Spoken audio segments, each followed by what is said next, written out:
Talked about my Muslim faith, and you're absolutely right that that has not Christian come faith. My Christian faith. And well, what I'm saying is he hasn't suggested that I'm a Muslim, and I think that as a starting point, it means I believe in that Jesus Christ died for my sins. Satoro, on the top line, states that he was born in Honolulu on the 4th of August, 1961. It states that his nationality is Indonesian, not American, not African, Indonesian. Line 4 states that his faith is Islam.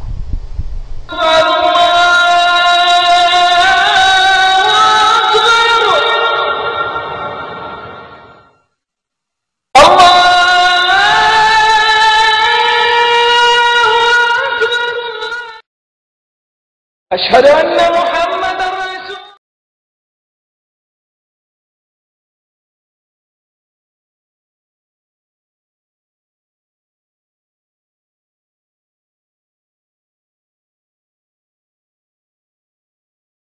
so it has to be hypoallergenic. There are a number of breeds that are hypoallergenic. On the other hand, our preference would be to get a shelter dog, but obviously a lot of shelter dogs are mutts like me.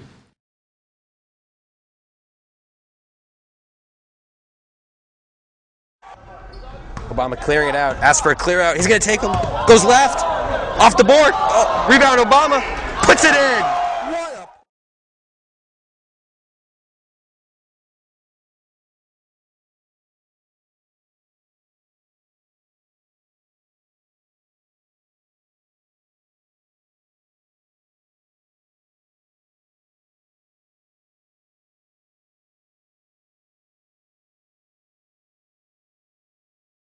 Tent cities and food riots. Doom and gloom. Gloom and doom. Apocalyptic. I got to buy a gun. What kind of a gun? What kind of a safe do I need to buy? Can I really store gold bullion? That is not a future I accept. Chef Boyardee ravioli. In case you're going to stockpile. By the way, I love Chef Boyardee. You can eat it cold. Nothing can replace spam. Cheese or meat. It's delicious.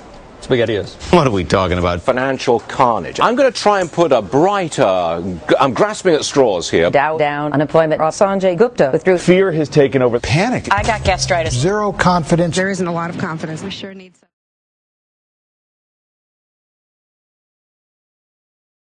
Our economy around. But today does mark the beginning of the end. The beginning of what we need to do to create jobs for Americans scrambling in the wake of layoffs. The beginning of what we need to do to provide relief for families worried that they won't be able to pay next month's bills.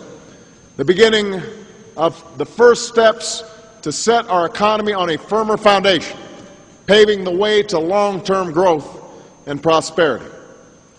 The American Recovery and Reinvestment Act that I will sign today, a plan that meets the principles I laid out in January, is the most sweeping economic recovery package in our history. It's the product of broad consultation and the recipient of broad support from business leaders, unions, public interest groups. I would do what was necessary. And if we had allowed the meltdown of the financial system, unemployment might be double what it is today. More businesses would certainly have closed. More homes would have surely been lost. Meantime, amidst the acidic probe, there's a lot of spending going on in Japan. They're planning a $150+ billion stimulus to try to drag the economy out of... In today's market report, Australia is announcing a massive economic stimulus package, spending billions and cutting interest rates. Speaking at the annual Congress of the ruling United Russia Party on Thursday, Putin announced a stimulus package to help people who are losing out in the downturn. So with you, what's really on it and who are the corporate bigwigs there? Shivani, the most important point at this juncture is the stimulus package, whether the stimulus package should be continued into 2010-11 or not. That's the moot point. Main topics today. It looks as if we were getting here in Germany a second economic stimulus package worth probably around 40 billion euro in order to revive the economy here in Germany. That might have a positive impact here on the markets. We are one of 3 countries in the G7 that has already published a deficit reduction plan. Other countries have still to do so. We have said very clearly that we will reduce the deficit by half. When you think about China and the EU's relationship, what frightens you the most? I think what frightens me is the relationship breaking down. What frightens me is not China's exponential economic growth, it's that growth stalling or crashing.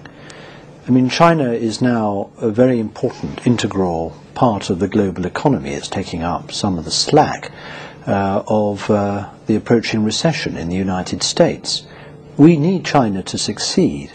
While much of the world has been plunged into recession by the financial crisis, China's economy is still expected to grow in the year ahead.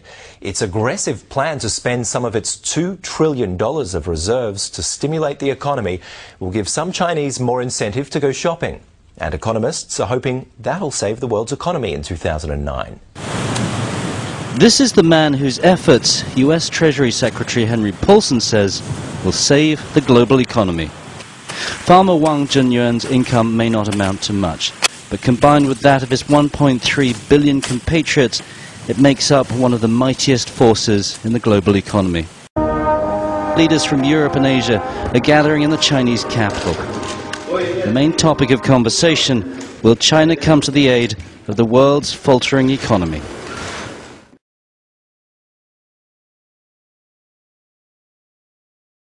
Politicians are feeling it too. Across Europe's capitals, government leaders are scrambling, it seems, to get a piece of Barack Obama's popularity. We will work closely with the new administration. Minister Gordon Brown faced off this week with conservative leader David Cameron, both claiming to be agents of change, like Obama. On the day the American people voted for change, the same. While French President Nicolas Sarkozy is losing no time, determined to get pole position in the race to become Obama's key partner in Europe. Presence: Barack Obama arriving in Ottawa on his first foreign trip as president. He was greeted by Governor General Michael Jean, both of them history makers, as the first blacks in the White House and in Rideau Hall.